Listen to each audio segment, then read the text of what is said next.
conversation on banking of roads. These were the two equations that we derived, and then finally we obtained the maximum velocity with which the vehicle can move to successfully maneuver this particular turn. And now we will look at various possible values of velocity. In the first case, let us take the velocity is maximum, which we have already derived. So when the vehicle is negotiating the turn at the maximum velocity, the maximum force of friction acting downward comes into play. So if you look at this particular equation, let us focus our attention on this equation. I'll call this in this video equation 1. So let us focus our attention over here. So when the vehicle is moving with maximum velocity, maximum force of friction acting downwards comes into play, and therefore there is maximum strain on the tires, and their chances for being burn out are maximum. That is what happens in this particular case when the object is moving with maximum velocity. Now let us say the vehicle moves with this is the second case I am looking at. It moves with velocity v equal to, let us say, VO, where VO stands for optimum velocity. Now if I look at this particular equation, r sin theta over here will have a constant value, because r sin theta depends upon weight of the vehicle. Right? As the velocity of the vehicle decreases, a lesser centripetal force is required. As the velocity keeps on decreasing, you need a lesser centripetal force, and the r component r sin theta is fixed. Right? It is constant. So what happens is that this requirement decreases.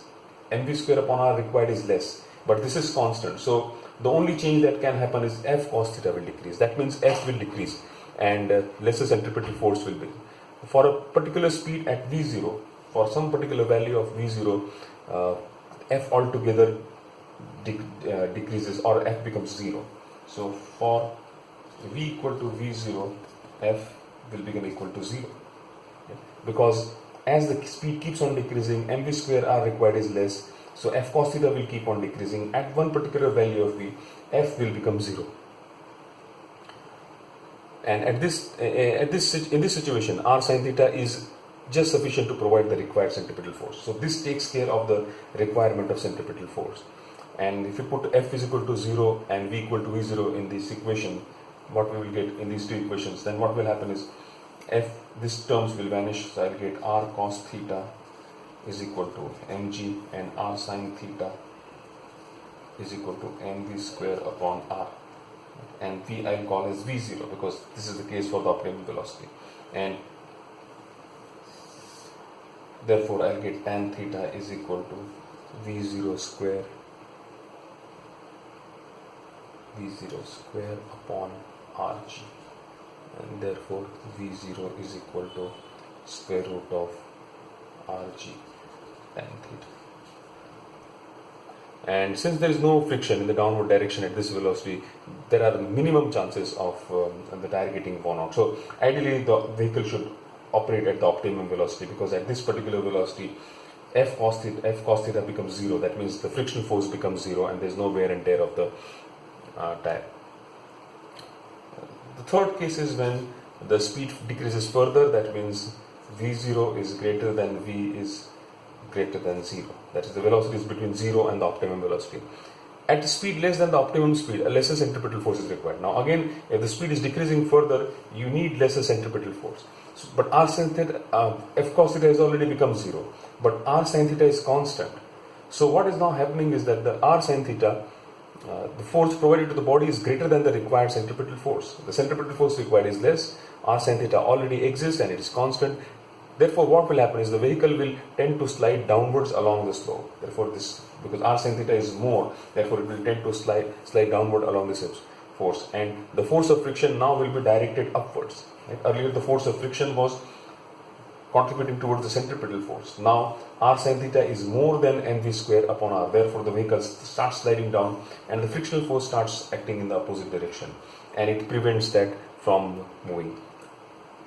So this is what will happen when the velocity is between between the optimum velocity and the zero velocity.